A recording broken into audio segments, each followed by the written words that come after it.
다니엘서 12장 4절 같이 읽어봅니다. 시작. 다니엘아, 마지막 때까지 이 말을 간수하고 이 글을 봉함하라. 많은 사람이 빨리 왕래하며 지식이 더하리라. 아멘. 마지막 때까지 이 말을 간수하고 봉함하라 그랬죠. 마지막 때 이뤄질 말씀이기 때문에. 또 9절도 봅니다.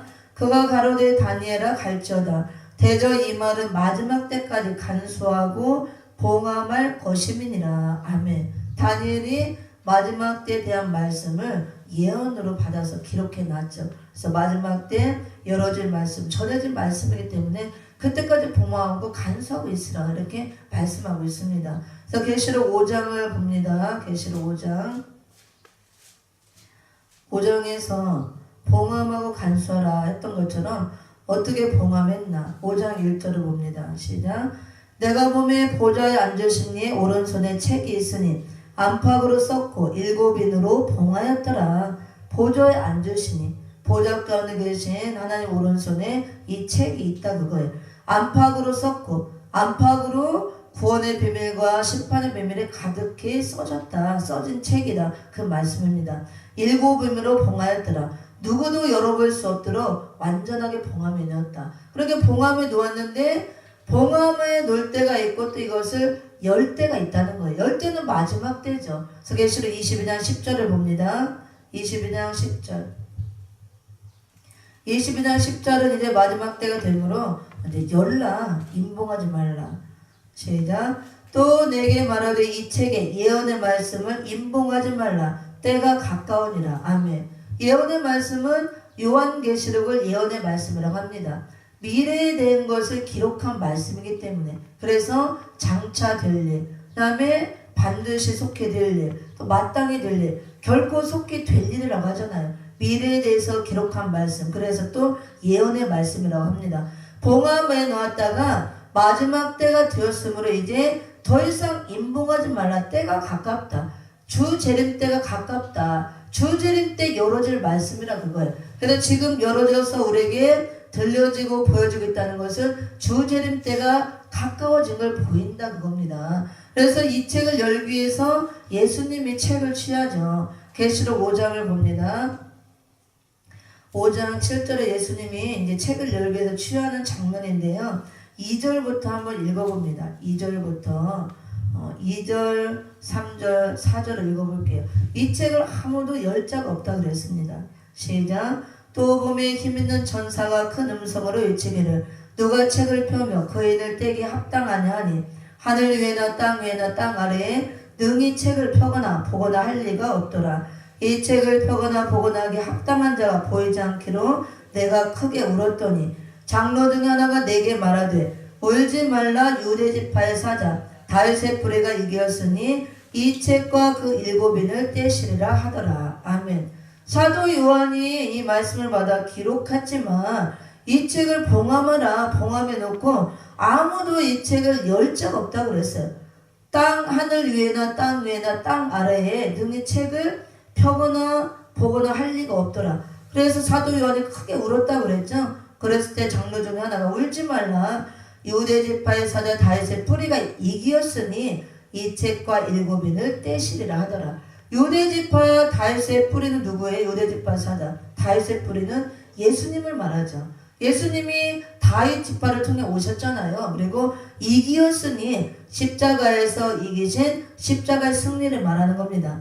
십자가의 승리를 이루었으므로 이겼으므로 이 책을 받아서 뗄 수 있는 자격이 된다 그거예요. 자격을 받았다 그 말씀입니다. 그래서 7인을 떼시리라. 그래서 7절에 어린 양이 나와서 보좌에 앉으신 이의 오른손에서 책을 취하시니라. 이 책을 봉함에 넣었던 책을 이제 예수님의 십자가 승리하심으로 자격을 갖춘 거죠. 자격이 되심으로 열기 위해서 책을 취하시는 거예요. 책을 취하심으로 계시록 6장에 가서 임봉을 하나씩 개봉하는 것이 나옵니다. 6장 1절부터 인을 떼는 내용이 나오죠.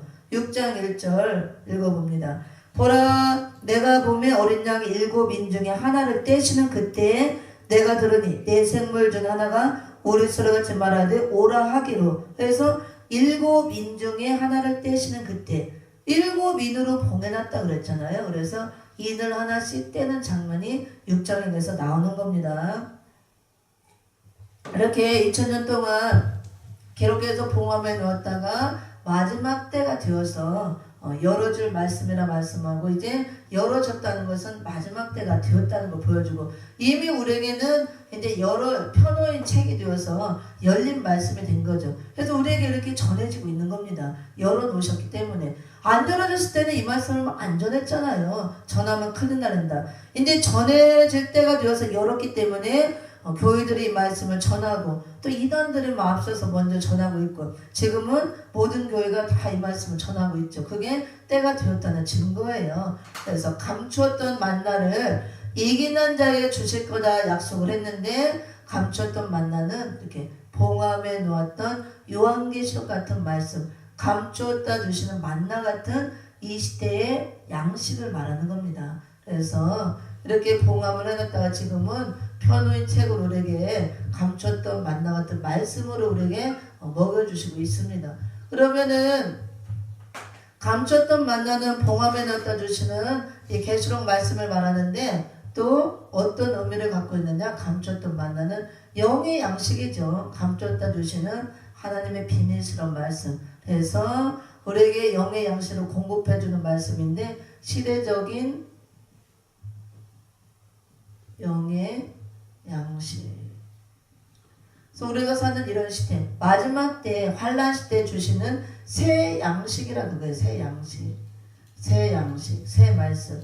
감췄던 만나는 마지막 때 주재림 때에 시대적인 영의 양식으로 우리에게 주시는 말씀을 말하는 겁니다. 그 말씀이 봉함에 넣을 때 열어주시는 계시록 말씀이잖아요. 선지서를 중심한 되리는 말씀, 요한계시록 말씀. 그거를 시대적인 영의 양식, 새 말씀이라고 하는 거예요. 이거를. 그래서 마지막 때 교회들에게 새 양식으로 주시는 말씀이기 때문에 반드시 먹어야 되는 거예요. 은혜시대 역사에서는 은혜시대 교회들에게 된 일의 말씀을 주셨죠. 천국 복음, 사복음서를 중심한 예수님이 십자가에 죽으시고 부활하시고 승천하신 그 사건을 중심으로 회개하라, 예수 믿어라, 예수 믿어 구원받고 천국 간다. 그 천국 복음의 말씀을 우리에게 주셨습니다. 그것은 된 일의 말씀이고 적과 같은 말씀으로 교회들이 그 말씀을 먹고 지금까지 자라온 거예요. 근데 마지막 때가 되어서는 재림들을 영접하기 위해서가 알곡으로 염원해야 되고 알곡이 돼야 재림의 주를 영접할 수 있기 때문에 교회들에게 알곡으로 우리가 염을 수 있도록 새 양식과 같은 이 계시록 말씀을 감췄던 만나 같은 말씀으로 우리가 주신다 그거예요. 그래서 시대적인 감췄던 만나는 영의 양식, 새 양식이라고 할 수가 있는데요. 마태복음 24장 45절 46절에서는 때를 따라 나눠주는 양식이라고 그랬어요. 때를 따라 나눠주는 양식. 다음에 이 새 양식을 또 히브리서 5장 12절 14절에서는 단단한 식물이라고 합니다. 단단한 식물. 다음에 이사야 25장 6절 8절에서는 골수의 기름과 같은 말씀 또는 오래 저장한 맑은 포도주 같은 말씀이라고 합니다. 맑은 포도주. 그리고 오늘 본문과 같이 계시록 2장 17절에서는 감추었던 만나 같은 말씀이다.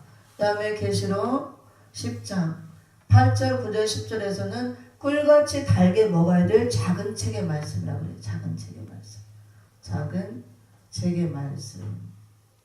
밑에는 잘 안 보이네 이렇게. 그래서 감추었던 만나는 마지막 때에 교회들에게 주시는 새 양식과 같은 말씀을 말하는 거예요. 시대적인 영의 양식, 새 양식, 새 말씀. 그래서 봉함을 갖다 주시는 말씀이기 때문에 감추었던 만나다 이렇게 표현을 하는 겁니다. 그래서 이 말씀을 마태복음 24장 45절 46절에서는 때를 따라 나눠주는 양식. 이 마지막 때에 환란 시대에 우리에게 나눠주시는 새 양식이다 그거예요. 이걸 먹어야 된다고 합니다. 우리 영의 양식이잖아 말씀은. 그래서 우리가 육의 양식도 안 먹으면 힘이 없고 병들고 우리가 또 그다음에 아무 일을 할 수 없듯이 영의 양식도 먹지 않으면 영적으로 곤고함이 오고 힘이 없는 거예요. 의욕이 떨어지고 신앙생활을 제대로 할 수가 없습니다. 그래서 마지막 때 주시는 새 양식이기 때문에 이걸 때를 따라 나눠주는 양식이다 표현하고, 히브리서 5장 12절 14절에서는 단단한 식물이라고 해요. 은혜 시대 때 어린아이 때 먹던 것은 젖으로 비유했고, 마지막 때 이제 장성한 자가 먹고 선악을 분별하는 단계까지 이르러야 되는 단단한 식물이라 이렇게 표현합니다. 젖을 먹고 자라왔다면 이제 될 일의 말씀을 통해서 단단한 식물을 먹고 우리가 장성한 분량에 이르러서 선악을 분별하는 단계까지 가야 된다 그거예요. 분별하고 변론하는 단계. 그 다음에 이사야 25장 6절 8절에서는 이 새 양식을 골수의 기름과 같다, 오래 저장한 맑은 포도주 같다 이렇게 말씀하고 있습니다. 골수의 기름은 뼈 속에 있는 이렇게 영양분을 우리에게 주는 골수가 들어있죠. 뼈 속에 영양분이 가득 들어있는 것 같은, 한 번만 먹어도 영적으로 영양분을 흡족하게 줄 수 있는 그런 말씀이다 그거예요. 오래 저장한 맑은 포도주는 선지서 말씀을 말하는데 아무것도 희석되지 않고 섞이지 않은 100% 순수한 말씀을 말합니다. 오래전에 선지자들이 예언했던 성취를 바라보는 말씀, 그거를 오래 저장한 맑은 포도주다 이렇게 표현하는 거예요. 그래서 오래 저장한 맑은 포도주 같은 선지서 말씀 플러스 골수의 기름과 같은 우리에게 영양분을 공급해주는 골수의 기름과 같은 요한계시록 말씀을 합쳐서 될 일의 말씀이라고 하는 겁니다. 선지서 말씀은 예언이고 계시록은 성취이기 때문에 예언이 지금 성취되는 계시록 시대에 우리가 살고 있는 거예요. 그래서 계시록은 성취이기 때문에 성취가 되기 위해서는 반드시 예언이 나와야 되는 겁니다. 또 예언에는 반드시 성취가 따라와야 되는 거예요. 선지서에 마지막 때 될 일에 대해서 선지자들이 다 예언을 해놨다 그겁니다. 그 예언해 놓은 것이 이제 계시록 시대가 돼서 계시록에 기록된 말씀과 같이 성취가 이루어진다 그거예요. 그래서 선지서 플러스 계시록의 말씀을 합쳐서 될 일의 말씀이라고 합니다. 그 될 일의 말씀이 바로 새 양식이죠. 시대적인 영의 양식, 감췄던 만나 같은 말씀, 때를 따라 나눠주는 양식, 단단한 식물 같은 말씀, 골수의 기름과 같은 오래 저장한 맑은 포도주 같은 말씀. 또 이 말씀을 계시록 10장 8절 10절에서는 꿀같이 달게 먹어야 될 작은 책의 말씀이라고 그랬어요. 그래서 요한계시록의 다른 명칭이 또 작은 책이에요. 요한계시록을 작은 책이라고도 부르고 예언의 말씀이라고도 하고 여러 가지로 표현합니다. 그래서 그 말씀을 우리가 꿀같이 달게 먹어야 된다. 그거 왜? 이 말씀을 먹으면 두 가지 효과가 나오는데 입에는 꿀같이 달다고 그랬어요. 그리고 먹고 난 배에는 쓰다 그랬거든요.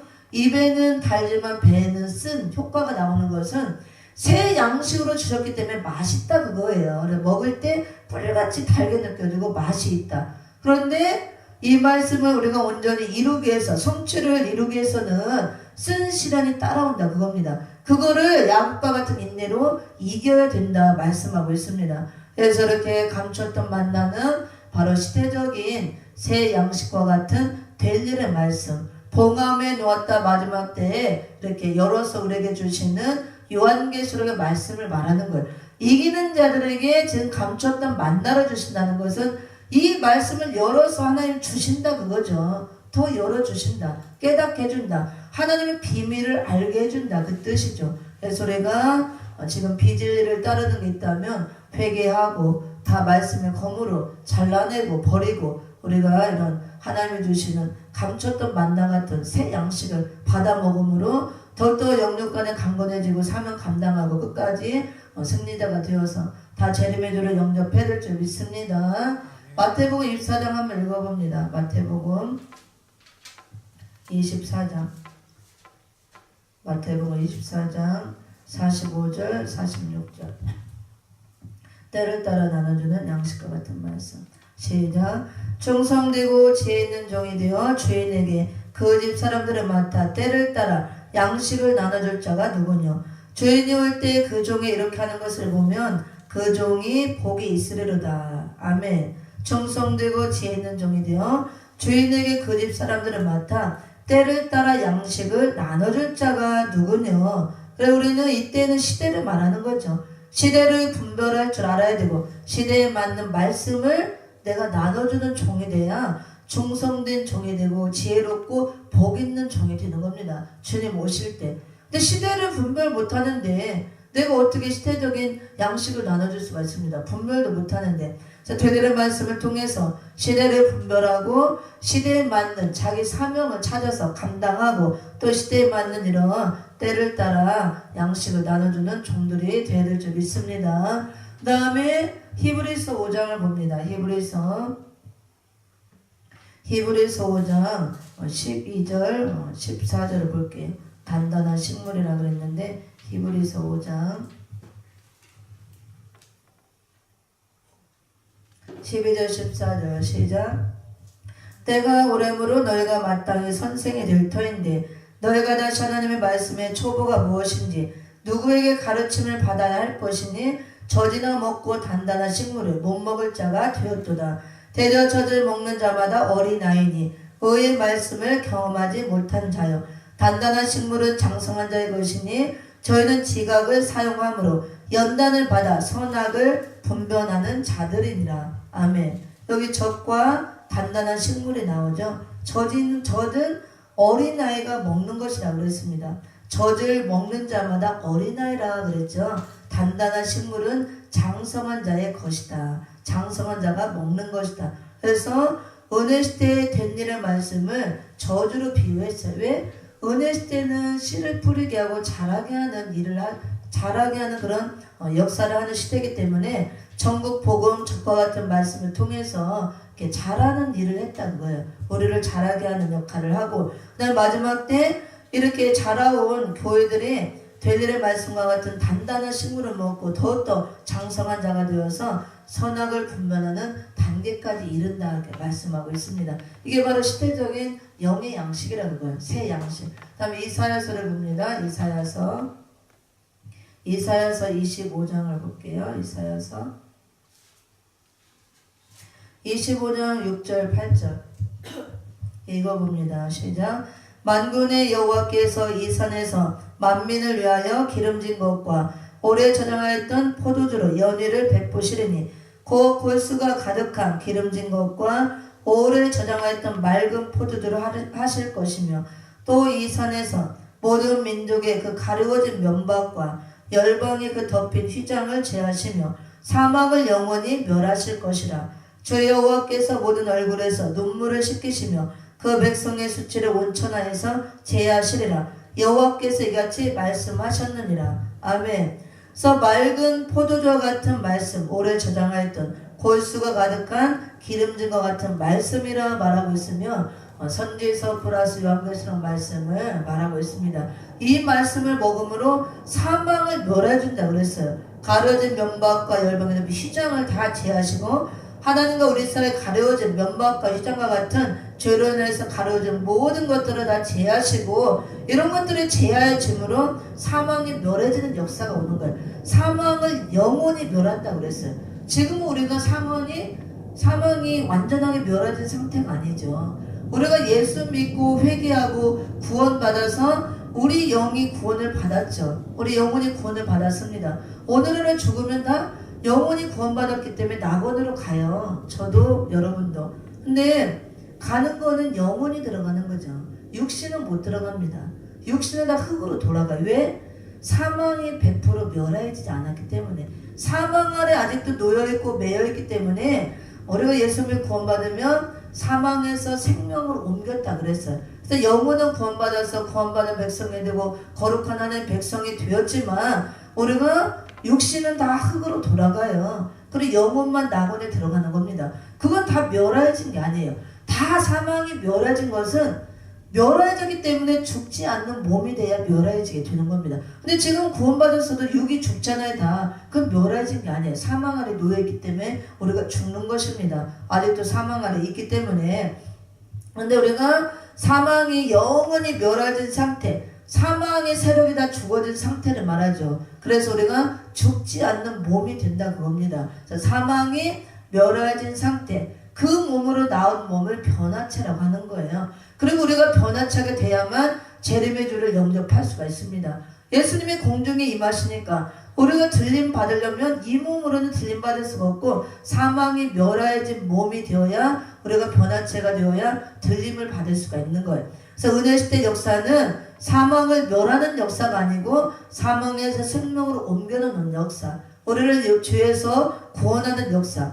영혼만 우리가 낙원에 들어가는 겁니다. 육신은 다 흙으로 돌아가 있다가 물론 이제 백보자 심판 때 다 생명의 부활로 나와서 그때 이제 육체 부활이 이루어져서 무궁천국에 가는 것이고, 근데 주재림 때는 예수님이 다시 오시기 때문에 그 재림의 주를 우리가 맞이를 해야 되잖아요. 이 몸으로 안 된다 그거예요. 그래서 우리에게 사망을 멸하시고 변화체로 나오게 해서 재림주를 영접하는 그런 복을 준다 그겁니다. 근데 그 사망을 멸하는 역사도 다 말씀으로 멸하는 거예요. 말씀으로. 살리고 죽이는 것도 다 말씀에 거물한다 그랬잖아. 사망을 멸하는 역사도 말씀으로 하는데 어떤 말씀이냐? 은혜 시대에 된 일의 말씀이 아니고 된 일의 말씀은 멸하는 역사를 하는 게 아니에요. 죄사함 받게 하고 영혼을 구원받게 하는 역사. 마지막 때 될 일의 말씀, 선지서 플러스 요한계시록 말씀을 될 일의 말씀을 하는데 이 말씀을 자꾸 먹을 때 사망의 세력이 자꾸 죽어지고 멸해지는 역사가 된다 그거예요. 그래서 자꾸 죽어짐으로 완전한 변화체로 나오게 하고 재림의 주를 영접할 수 있게 해주시는 겁니다. 이 역사를 하는 거예요. 마지막 때는. 그래서 이것을 말씀으로 조성한다, 재창조한다 그거예요. 은혜 시대는 말씀으로 재창조하는 역사가 아니죠. 영혼이 구원받게 하는 역사, 중생하게 하는 역사죠. 그래서 이사야서 25장 6절 8절에서는 골수의 기름과 같은 말씀, 오래 저장한 포도주 같은 말씀을 우리에게 때를 따라 나눠준다고 그랬죠. 이 마지막 때에 우리에게 주시는 새 양식과 같은 말씀이다. 그걸 이 말씀을 주시고 먹게 함으로 사망을 멸하는 역사를 하신다는 겁니다. 재림의 주를 영접할 수 있도록. 또 계시록 10장에서는 8절 10절에서는 작은 책의 말씀이라고 그러는데 한번 읽어볼게요. 우리가 그래서 요한계시록을 작은 책이라 하는데 이 작은 책의 말씀을 마지막 때는 반드시 먹어야 돼요. 꿀같이 달게. 한번 읽어봅니다. 계시록 10장 8절 9절 10절 시작. 하늘에서 나서 내게 들려던 음성이 또 내게 말하여 가로되 내가 가서 바다와 땅을 밟고 섰는 천사의 손에 펴놓은 책을 가지라 하기로 내가 천사에게 나아가 작은 책을 달라 한즉 천사가 가로되 갖다 먹어버리라. 내 입에는 쓰나 내 입에는 꿀같이 달리라 하고는 내가 천사의 손에서 작은 책을 갖다 먹어버리니 내 입에는 꿀같이 다나 먹은 후에 내 입에서는 쓰게 되더라. 아멘. 그래서 요한계시록의 또 다른 명칭이 작은 책이에요. 책이 작아서 작은 책이 아니고 그냥 다른 명칭입니다. 작은 책이라고 불리는데 이 책을 마지막 때는 꿀같이 달게 먹어야 된다 그거예요. 왜? 교인들에게 새 양식으로 주신 말씀이기 때문에. 그래서 펴놓은 책을 가지라 하기로. 이제 펴놓은 책이 되기 전까지는 2000년 동안 봉함에 놓았다 그랬죠. 봉함에 놓았다가 주재림 때 예수님이 취해서 인봉 개봉을 함으로 이제 펴놓은 책이 된 겁니다. 우리는 펴놓은 책을 받아 먹는 거예요. 펴놓은 책을 가지라, 내 것으로 만들라 그거죠. 다음에 작은 책을 가지라 해서 달라 한즉 천사가 그러되 갖다 먹어버리라. 그럼 이걸 어떻게 먹어요? 이거 말씀은 영의 양식이기 때문에 영의 양식 삼아 먹으라 그거예요. 근데 먹는 방법이 아멘으로 받아 먹는 겁니다. 말씀을 하나님 종들에게 전할 때, 선포할 때 아멘 아멘 할 때 그게 영의 양식으로 섭취를 하는 거예요. 이걸 어떻게 먹어요? 밥도 아니고 숟가락으로 떠먹는 것도 아니고 종이를 찢어 먹는 것도 아니고. 그래서 말씀은 영의 양식이기 때문에 말씀을 듣는 게 먹는 거죠. 근데 단순히 듣고만 있다고 먹어지는 게 아니고 듣고 아멘 아멘 할 때 내가 영의 양식으로 먹어지는 거예요. 내 것이 되는 겁니다. 배 창자에 채우라 그랬잖아요. 에스겔서 3장 1절 3절에 두루마리를 먹으라 말씀을 먹는데 배 창자에 채우라. 배 창자에 어떻게 채워요? 이게 종이 찢어서 먹고 채우는 게 아니고 영의 양식으로 먹고 채우라 그거죠. 그래서 아멘 아멘 그렇게 할 때 먹어지는 거예요. 영의 양식으로. 그래서 배 창자에 채우라 그것은 배 창제 실제로 채우는 건 밥 먹어 채워져야지. 밥 먹어야 채워지는 거죠. 이거는 영의 양식으로 먹음으로 배창자의 채우라는 것은 말씀의 체질화를 이루라 그거예요. 말씀이 몸에 온전히 이루어지는 단계까지 먹으라 그거예요. 그래서 이 말씀을 영의 양식으로 아멘 아멘 먹고 이 되는 말씀이 몸에 완전히 이루어지는 단계까지 돼야 돼. 그게 말씀의 체질화가 되는 겁니다. 그게 자꾸 먹을 때 사망의 세력이 자꾸 멸해지는 거예요. 사망의 세력은 자꾸 죽어지고 생명이 자꾸 살아나는 것입니다. 그리고 말씀을 자꾸 먹음으로 생명이 살아나는 증거가 새 힘이 내리는 거예요. 이사야 40장 29절 31절에 보면 독수리 날개치면 올라갔던 새 힘을 준다고 그랬잖아요. 그래서 이 말씀은 자꾸 사망의 세력을 멸하는 역사가 있기 때문에 먹으면 자꾸 멸해져서 새 힘이 생겨요. 새 힘이. 근데 우리는 영의 양식, 말씀의 양식을 먹어야 사망의 세력을 멀어지고 우리가 영적인 새 힘을 얻는 것이지, 이걸 안 먹으면 영적인 사람들은 영의 양식을 안 먹으면 영적으로 곤고함이 와요. 곤고함. 그러니까 영이 배가 고프고 허덕허덕하고 곤고하고 이게 채워지지 않고 허전하고 갈급함이 오고 답답함이 오고 그런 현상이 오는 겁니다. 그래서 마지막 때에 되리는 말씀을 실태적인 새 양식으로 우리에게 이렇게 열어서 공개해 주는 때 이 양식을 우리가 영의 양식처럼 먹고 섭취를 해야 내가 공고함이 없어지고 새 힘을 받아서 사명을 할 수가 있는 겁니다. 은혜 시대 역사는 된 일의 말씀을 영의 양식으로 주셨죠. 적과 같은 말씀으로 먹고 자란 거 2000년 동안 교회를 세우는 역사를 하고 영혼 구원의 역사를 이루고, 마지막 때 될 일의 말씀을 교회들에게 새 양식으로 단단한 식물로 먹고 장성한 자까지 되어서 알곡으로 여물어라고, 그래 재림의주로 영접할 수 있기 때문에 이걸 준 겁니다. 그래서 때가 가깝다 예언의 말씀을 읽고 듣고 지키는 자가 복이 있다 그거예요. 작은 책의 말씀을 가지라 먹으라 하는 것입니다. 꿀같이 그렇게 하면 돼야 우리가 영적으로 공고함을 당하지 않고 힘을 얻고 사명 감당하고 살 수가 있고 재림의 주도 영접할 수가 있는 겁니다. 근데 지금 이런 시대가 됐는데 시대를 분별하지 못하고 교회들의 죄종들의 성도들이 아직도 젖만 먹고 있다 그걸. 죄종들 아직도 젖과 같은 그 말씀이 잘못되었다는 게 아니에요. 틀렸다는 게 아닙니다. 우리가 지금까지 먹고 자라온 말씀이에요. 먹고 자라왔으니까 이제는 단단한 식물을 먹고 알곡으로 여무르라 그거예요. 그 말씀이 필요 없다도 아니고 잘못됐다도 아니고 버리라도 아닙니다. 버릴 수가 없어요. 이미 그건 먹고 자라온 말씀이기 때문에 내 몸에 이미 들어와 있고 이루어져 있는 거예요. 된 일의 말씀은. 그래서 우리가 영혼 구원 받고 나 중생의 체험을 하고 지금까지 왔잖아요. 그래서 이 시대적인 새 양식을 교회들에게 주고 이걸 먹어라 줬는데 열어주고 있는데 먹어야 우리가 힘을 받는데 이걸 못 먹으니까 어떤 현상이 오느냐, 아직도 젖만 먹이고 있고 젖만 먹고 있으니까 영적으로 곤고해지는 거예요. 곤고해지고 만족함이 없고 교회를 나가도 맨날 들어도 듣긴 듣고 교회 예배를 드리긴 했는데 기쁨이 없어요. 즐거움이 없고 은혜가 충만하지 못하고 만족이 없고 시들시들하죠. 영적으로 채워지지 않으니까 밥을 먹어야 될 사람이 젖을 먹고 있으면 힘이 없다. 그거 영으로 힘을 못 받고 새 힘이 안 내려지고 그래서 공고함을 당하고 영적으로 힘이 없으니까 의욕이 떨어지는 거예요. 열심히 식어지고 사랑이 식어지고 열정이 다 식어지는 겁니다. 이유가 그런 현상이 지금 일어나고 있어요. 그래서 마태복음 24장 19절에 보면 마지막 때 예수님이 뭐라고 했냐면 한번 읽어볼게요. 마지막 때 화 받을 자 누가 화를 받느냐. 마태복음 제 얘기가 아니고 성경에 다 나와 있는 거죠. 24장 19절 시작. 그날에는 아이벤 자들과 젖먹이는 자들에게 화가 있으리로다. 아멘. 그날에 마지막 때가 되면 아이벤 자들과 젖먹이는 자들에게 화가 있다 그랬어요. 마태복음 24장은 예수님이 마지막 때에 대해서 말씀해 놓은 종말장이라고 또 우리가 하잖아요. 종말에 대해서 마지막 때에 대해서 이런 일이 있을 것이다. 그 중 하나가 마지막 때가 되면 아이벤 자들과 젖먹인 자들이 화를 당할 것이다 말씀해요. 실제로 육적인 아이벤 산모를 말하는 게 아니고 영적인 아이를 뵌 자들을 말하죠. 영적인 생명들을 뵌 자. 이건 뭘 말하느냐?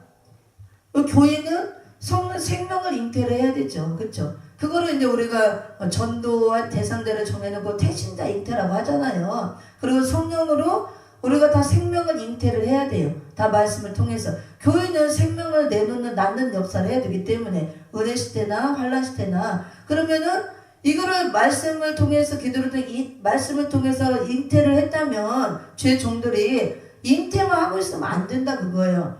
아이를 뱄으면 육적인 아이도 10달이 차면 나와야 되잖아요. 나와야 정상인데 배긴 뱄어요. 근데 나오지 않고 있다 그거예요. 이게 해산을 못하고 있다 그걸 말하는 겁니다. 배구만 있고 해산을 하기 위해서는 부르짖는 또 기도가 있어야 해산을 한다고 계시록에 나옵니다.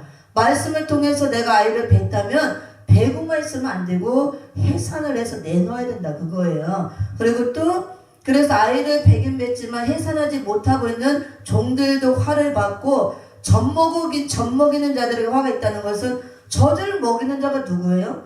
주의 종들이 젖을 먹이는 거잖아요. 주의 종들이 다 이렇게 말씀으로 젖을 먹이는 거죠. 그래서 이제 마지막 때는 젖을 먹이는 단계가 아니고 젖을 먹이고 젖을 먹는 단계에서 단단한 식물을 먹이고 단단한 식물을 먹는 단계가 와야 되는데 계속 젖만 먹이고 있다 그겁니다. 단단한 식물을 안 먹이고 젖만 먹이고 있다는 것은 때가 마지막 때가 되어서 2000년 동안 감춰뒀던 만나 같은 요한계시록 말씀을 봉함에 넣었다가 마지막 때에 서서 열어서 공개해서 주고 있는데 새 양식으로 새 말씀으로 이 말씀을 받아서 먹여야 되는데 하나님의 종들이 계속 이 말씀을 받지도 않고 자기도 먹지도 않고 자기도 젖만 먹고 있고 그것만 갖고 있으니까 성도들을 계속 젖만 먹이고 있다고. 그게 뭐예요?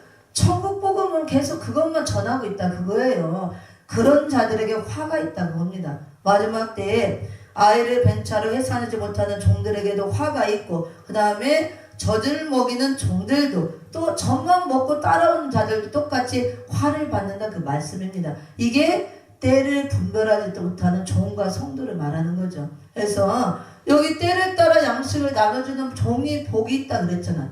때를 따라 양식을 나눠주려면 때를 분별하고 때 알면은 양식을 내가 갖고 있어야 나눠주는 거죠. 그래서 이 때를 알리는 말씀, 시대적인 되리는 말씀을 들을지어다 그랬잖아요. 예수님이. 그래 들으라 그거죠. 듣고 먼저 시대를 분별하고 시대에 맞는 이 양식을 내가 먹고 가지고서 나눠주는 종이 복이 있다 그겁니다. 그 종이 화를 안 받는 것이죠. 그거 시대도 분별 못하고 시대적 말씀도 없고 나도 못 먹고 없고 나눠주지도 않고 젖만 막 먹이고 있으면 젖만 먹이는 종이나 젖만 먹고 있는 젖먹이들은 똑같이 주재림 때 화받는 자가 된다. 그걸 말하는 거예요. 그래서 우리가 그런 시대에 살고 있으므로 이런 시대적인 새 양식을 우리에게 주었으므로 이 말씀을 우리가 계속 분별하고 잘 듣고 무장해서 이 말씀을 나도 영의 양식 삼아 먹고 꿀같이 달게 먹고 또 많은 교회들에게 많은 사람들에게 부드러운이 시대적인 말씀을 전해줄 줄 믿습니다. 그렇게 지금 버가모 교회 발람의 교훈과 발락의 교훈과 니골라의 교훈 세 가지 비진리의 교훈이 들어왔죠. 예수님이 회개하라. 회개한 자들은 용서해 주겠다. 그리고 또 이긴 자, 회개하고 이긴 자들에게는 이 세 가지 축복을 주겠다 약속을 하고 반대로 회개하지 않고 진 자들은 입의 검으로 내가 싸우겠다. 심판의 검으로 심판하겠다 말씀하고 있습니다.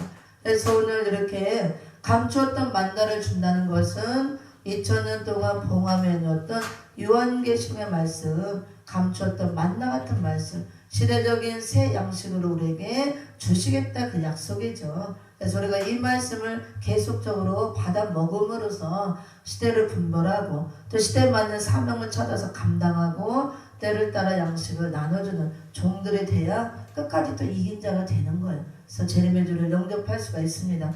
그 다음에 이제 흰돌을 주겠다 그랬는데 그러면 흰돌은 무엇이냐? 흰돌은 변화 성결된 다음에 사람 또는 변화 성결된 성도 총 다 같은 의미죠. 변화 성결된 사람을 말하는 거예요. 흰돌. 그래서 변화 성결된 사람을 다르게 표현할 때 예수 그리스도의 형상이라고 합니다. 예수 그리스도의 형상을 이룬 자. 형상을 이룬 자. 다음에 성경에서 우리가 돌은 또 예수님을 돌로 여러 가지로 이제 비유를 한 걸 볼 수가 있죠. 그래서 이사야 28장 16절에서는 예수님을 한 돌로 비유했고, 또 마태복음 21장 42절에서는 또 버린 돌, 그 다음에 머릿돌, 이렇게 또 많이 나와요. 예수님을 뭐 한 돌이다, 또 그 다음에 뭐 머릿돌, 모퉁이돌, 시험한 돌, 또 여러 가지 나오거든요. 근데 여기는 한 돌은 한 분 대신 한 분 예수 그리스도를 의미하는 것이고, 오늘은 이제 돌에 대한 게 아니니까 두 가지만 봅니다. 그래서 예수님을 이사야 18장 16절에서는 한 돌이다, 마태복음 21장 42절에서는 버린 돌이다, 머릿돌이다 이렇게 표현합니다. 한 돌은 한 분 예수님을 뜻하는 말이고, 다음 버린 돌은 십자가 지신 예수님을 의미합니다. 머릿돌은 재림의 주로 오셔서 천년왕국을 건설하실 예수 그리스도를 말하는 거예요. 근데 여기서 흰 돌은 예수님을 말하는 게 아니고, 이렇게 흰다는 것은 성결하다, 그런 뜻을 갖고 있습니다. 그리고 또 흰 돌은 옛날에도 무슨 경기할 때 이럴 때, 논마실 때 이런 때도 보면은 승리자에게 이렇게 흰 돌을 주었다 그래요. 그래서 승리자를 뜻하기도 해요. 이기는 자에게 준다 그랬잖아요. 흰 돌을. 그래서 희다는 것은 성결을 의미하는 것이고, 그 다음에 흰 돌을 주는 것이 실제로 노마시대 때 보면 막 콜로세움 경기장에서 막 경기들 하고 그랬죠. 그래서 이기는 자, 승리자에게 승리의 표시를 실제로 흰 돌을 줬다 그래. 그래서 흰 돌은 승리자, 이긴 자라는 뜻을 갖고 있습니다. 그래서 이긴 자에게도 흰 돌을 준다는 것은 이제 그런 의미도 있고, 결과적으로 변화된 종, 성결된 종을 말하는 거예요. 그래서 마지막 때 대례의 말씀을 통해서 재창조 역사를 받아 나와서 변화 성결된 사람을 말합니다. 여기는 이제 마지막 때 변화 성결된 성도를 말하는 거죠. 또 이제 종과 성도 그런 의미를 말하는 게 아니고, 마지막 때 이 대례의 말씀을 통해서 내가 조성받고 나와서 재창조 역사를 받아서 예수 그리스도의 형상을 이룬 자를 말하는 겁니다. 그 사람을 변화 성결된 사람, 또는 예수 그리스도의 형상을 이룬 자, 그 사람을 흰돌이라고 하는 거예요. 흰돌. 우리는 원래 돌 같은 이방이었잖아요. 돌 같은 이방. 그러니까 아무것도 아닌 그냥 돌 같은 이방. 이방은 그냥 저기 길가에 돌 같은 이방 이렇게 표현했죠. 예수 그리스도를 통해서 우리가 죄사함 받고, 또 죄사함 받았지만 온전하게 변화 성결된 상태는 아니죠. 은혜시대 역사에서 영육간에 온전하게 변화 성결된 상태는 사망의 100% 멸하진 변화체로 나오는 상태를 말해요. 그 사람을 변화 성결된 사람, 그 사람은 예수 그리스도의 형상을 이룬 자라고 하는 겁니다. 은혜시대 역사는 이 역사를 하는 게 아니에요. 그냥 회개하고 중생하는 역사죠. 마지막 역사는 중생된 사람들이 될 말씀을 통해서 조성받는 역사예요. 재창조라는 역사가 그겁니다. 그래서 재창조를 받은 결과 이렇게 완전한 변화 역사를 받아 나오고, 완전한 성결의 역사를 받아 나와서 예수 그리스도의 형상을 이루는 걸 말하는 것입니다. 그 사람을 흰 돌로 표현하는 거예요. 그럼 이 사람이 또 주의 승리자도 되는 거죠. 근데 변화 성결된 종 그리스도의 형상을 이루고 나왔기 때문에 재림의 주를 영접하는 겁니다.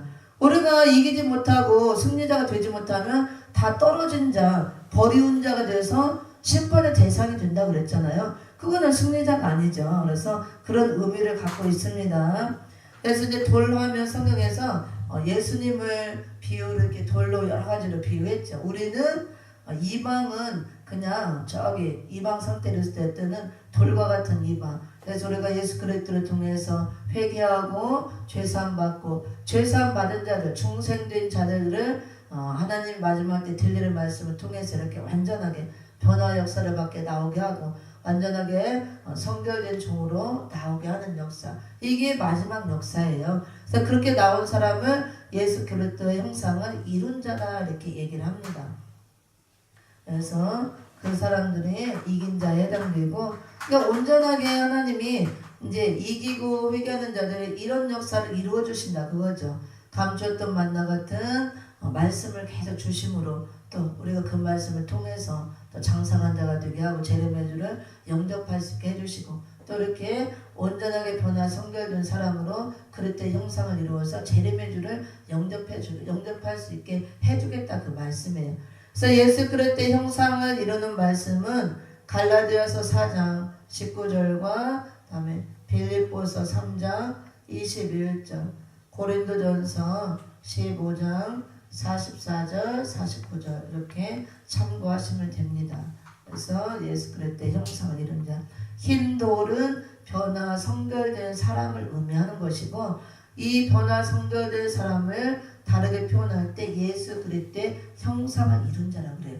예수 그릇된 형상을 이룬 자가 변화체로 나오는 거예요. 변화체. 아까 사망이 온전히 멸화된 상태가 변화체라고 그랬죠. 그리고 이렇게 된 사람이 재림의 주를 영접할 수가 있게 되는 겁니다. 그래서 마지막 역사는 될 일의 말씀으로 우리를 조성하시는 역사, 재창조하는 역사. 그래서 우리가 재창조를 받음으로 완전하게 100% 변화되고 성결되어서 그때 형상을 이루게 하고 변화체로 나와서 재림의 주를 영접하게 되는 역사가 마지막 역사입니다. 그래야 재림의 주를 내가 영접해야 그다음 신령 예수를 맞이하고 천년왕국에 들어가는 거죠.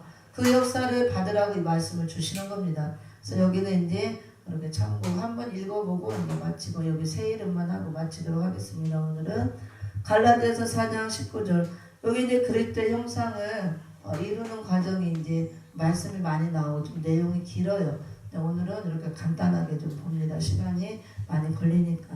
갈라디아서 4장 봅니다.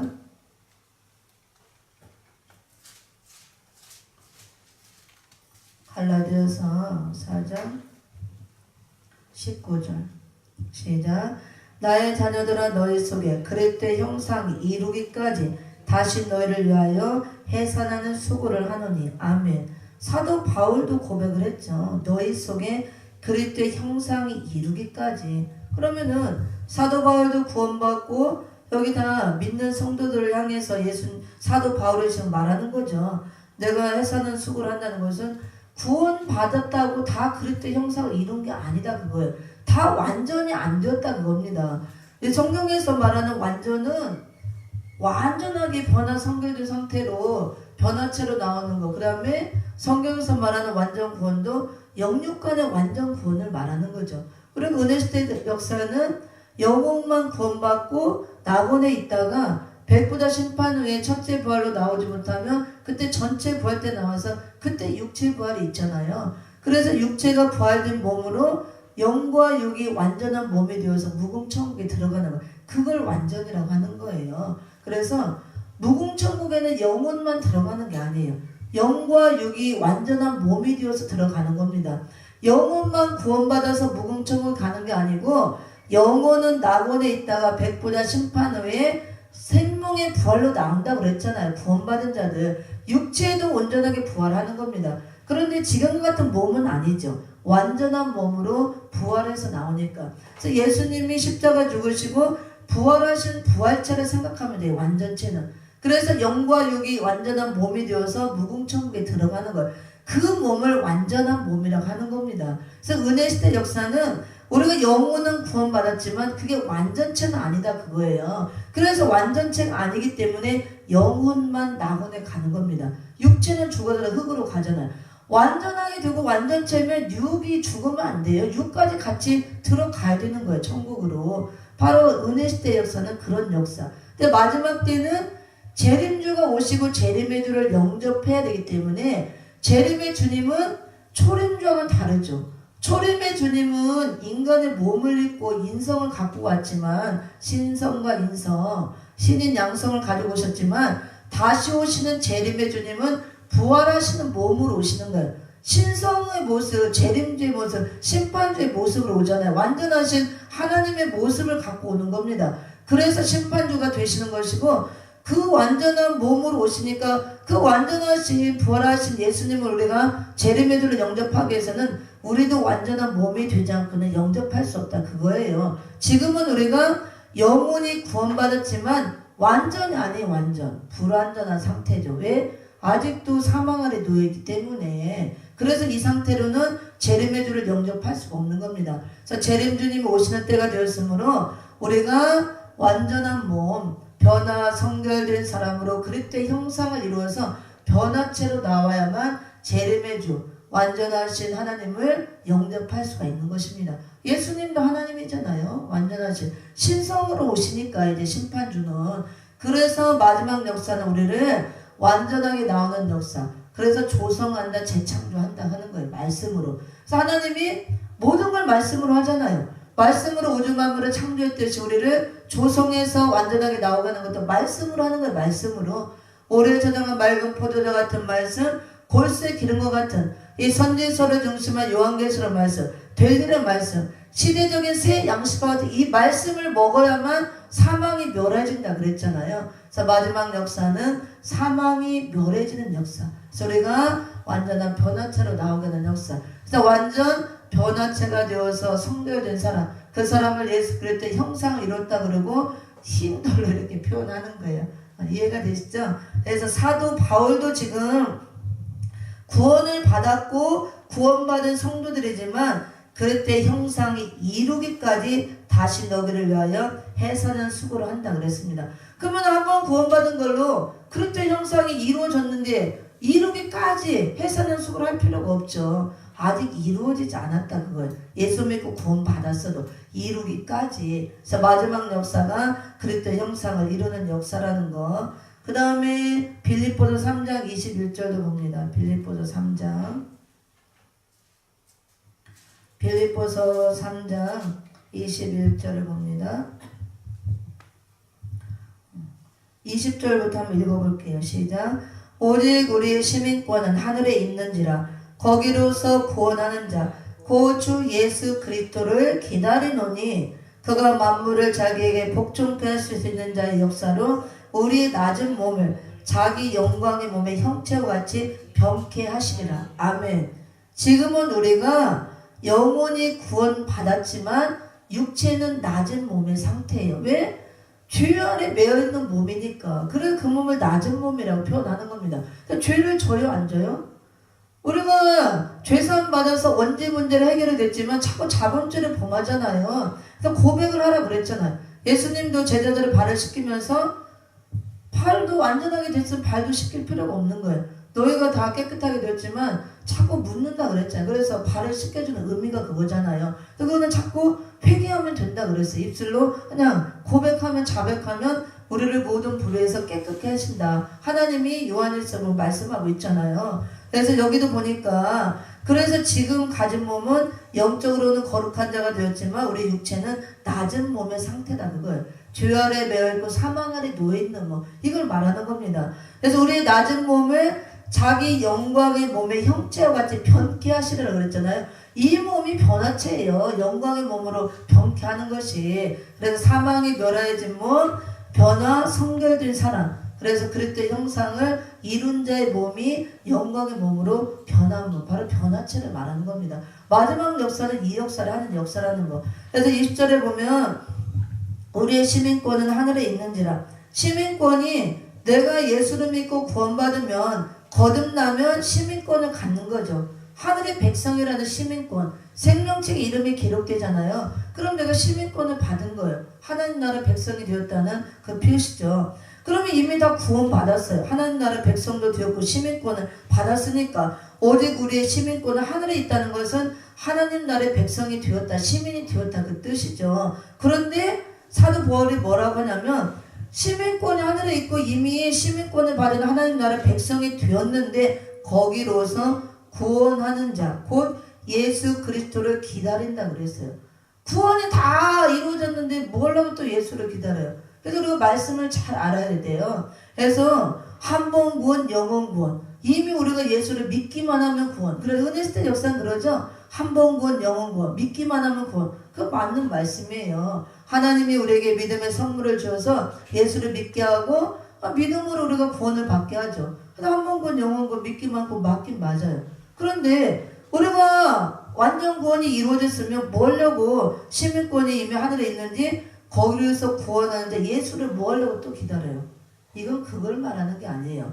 시민권이 하늘에 있다는 것은 은혜시대 역사를 통해서 예수 믿고 구원받음으로 내가 하나님 나라 시민이 되었다는 거, 하나님 나라 백성이 되었지만 완전하게 아직 이루어지지 않았기 때문에 구원하는 자 예수 그리스도를 기다린다는 것은 재림의 주를 기다린다 그거예요. 재림의 주님이 오셔서 우리를 완전하게 구원시킨다, 이루신다 그걸 말하는 겁니다. 그래서 이 구원하는 자 곧 예수 그리스도를 기다린다는 것은 재림의 주가 오셔서 구원을 완성하신다, 영육 구원을 이룬다 그걸 말하는 겁니다. 그래서 사도 바울도 이것을 기다린다 그거예요. 그래서 그때 형상이 이루어지기까지 내가 또 해산하는 수고를 한다 그걸 말합니다. 그래서 우리가 은혜시대 역사와 마지막 역사를 잘 구분을 할 줄 알아야 돼요.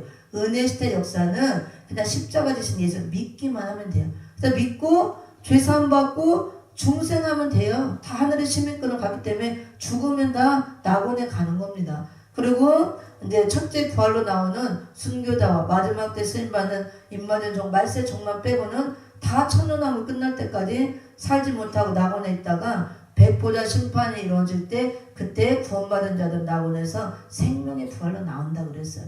그래서 그때 온전한 육체 부활이 이루어져서 영과 육이 같이 영원한 몸, 안전한 몸이 되어서 무궁천국에 들어가는 거예요. 그게 완성이에요, 완성. 그게 온전하게 구원이 이루어지는 걸 말합니다. 사도 바울은 이제 그걸 말하는 거예요. 그래서 우리가 이미 예수 믿고 구원받고 하늘의 시민권을 가진 하늘의 백성이 되었는데 거기로서 구원받은 상태에서 구원한 자 예수를 또 기다린다는 게 말이 안 되잖아. 그래서 재림의 주를 통해서 영육 구원을 이루고 완성한다는 걸 보여주는 겁니다. 그걸 기다린다는 걸 말하는 거예요. 그래서 그리스도의 형상 이루기까지 내가 해산의 수고를 한다. 그 말씀도 같은 거고, 지금은 구원을 받았지만 낮은 몸의 상태에 있다는 거. 그래서 낮은 몸이 영광의 몸으로 변하는 것이 이게 변화체로 나오는 역사입니다. 마지막 역사는 바로 그 역사를 이루는 역사라는 거. 마지막으로 하나 읽어봅니다. 고린도전서 15장. 그래서 이제 은혜시대만 알고 있다 보면 처음에는 말씀이 잘 이해가 안 되기 때문에 이거를 잘 은혜시대 역사와 마지막 역사 이해를 하기 위해서 제가 설명해 주는 겁니다. 고린도전서 15장 44절로 49절을 봅니다. 15장 시작. 육의 몸으로 심고 신령한 몸으로 다시 사나니 육의 몸이 있은즉 또 신령한 몸이 있느니라. 기록된 바 첫사람 아담은 산영이 되었다는 것 같이 마지막 아담은 살려주는 영이 되었나니 그러나 먼저는 신령한 자가 아니요 육 있는 자요 그 다음에 신령한 자니라. 첫사람은 땅에서 났으니 흙에 속한 자이거니와 둘째 사람은 하늘에서 나셨느니라. 무릇 흙에 속한 자는 저 흙에 속한 자들과 같고 무릇 하늘에 속한 자는 저 하늘에 속한 자들과 같으니 우리가 흙에 속한 자의 형상을 입은 것 같이 또한 하늘에 속한 자의 형상을 입으리라. 아멘. 하늘에 속한 자의 형상을 입는 것이 우리가 온전한 몸으로 나오는 것입니다. 그래서 변화체로 나오는 역사를 말하는 것이고, 지금 이기는 자에게 예수님의 세 가지 축복을 약속하시죠. 감추었던 만나를 주신다. 그래서 감추어놓았던 만나 같은 봉하며 넣었다 열어주시는 계시록 말씀, 이 비밀스러운 하나님의 말씀들을 더 우리에게 열어주신다 그거죠. 그 다음에 힘도를 주겠다. 이 말씀을 통해서 나를 재창조해서 우리를 온전한 변화 성별된 사람, 그리스도의 형상을 이룬 사람으로 나오게 해서 재림의 주를 영접하겠다 이거죠. 힘도를 준다는 것은 재림주를 영접할 수 있는 몸이 되게 해주겠다 그 뜻이에요. 이게 축복이죠. 그 다음에 이제 새 이름을 주신다. 이것만 하고 마칩니다. 이거는 이제 길지 않으니까. 그래서 새 이름을 준다는 것은 실제로 새로운 이름을 바꿔준다는 그런 의미가 아니죠. 그래서 우리가 이제 실제로도 이름 개명하는 사람도 많이 있고 성경에도 새 이름 받은 분들이 많이 있죠. 실제로 아브라함도 아브라함, 열골의 아비에서 아브라함, 열국의 아비로 이름을 바꿔줬죠.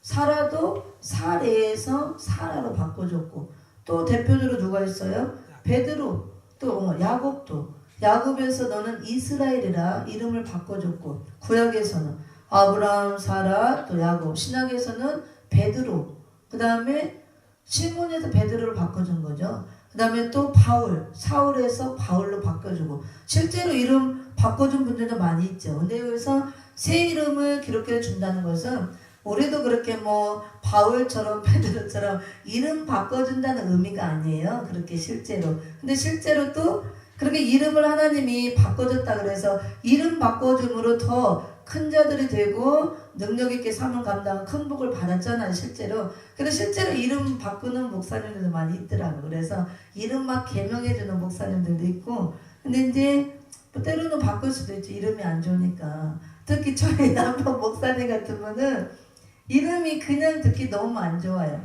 송이 성씨인데 이름이 장회예요. 이름만 부르면 괜찮은데 성을 붙여 부르면 송장회가 돼. 그래도 송장에 송장. 이게 듣기가 너무 안 좋은 거예요. 그럼 부르는 사람들도 다 너무 안 좋다고 이름 좀 제발 바꾸라 그래요. 송장 하니까. 송장은 이렇게 듣는 어감도 안 좋잖아요. 우리는 살리는 역사를 받아야 살리는 중인데 자꾸 송장 하니까 거꾸로 하면 회장인데 오늘 회장도 세상짜리 의미도 어쩌나 안 좋아요. 한자의 뜻은 좋은 뜻인데 그래서 많은 목사님들 이름 안 좋으니까 좀 바꾸라 그러고 어렸을 때도 많이 그걸로 놀림을 받았대요.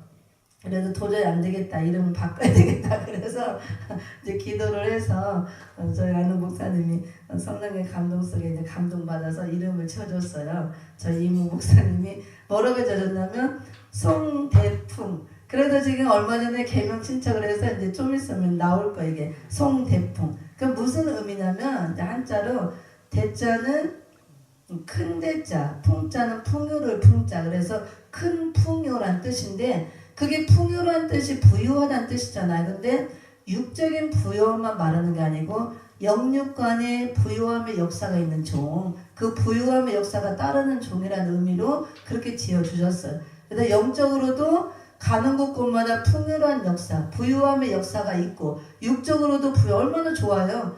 영적 부유는 우리가 많죠. 가장 하나님이 영적 부유 중에 꼽는 것이 믿음의 부유한 자가 되라 그랬잖아요. 계시록에서 서문학교 실상은 부유한 자다. 하나님이 우리에게 부유함을 원할 때 믿음의 부유한 자가 되라. 그래서 말씀의 부유, 은혜의 부유, 사역의 부유, 섬김의 영적인 모든 부유함이 있어야 돼. 우리에게 먼저 하나님은 육적인 걸 먼저 말하지 않았잖아요.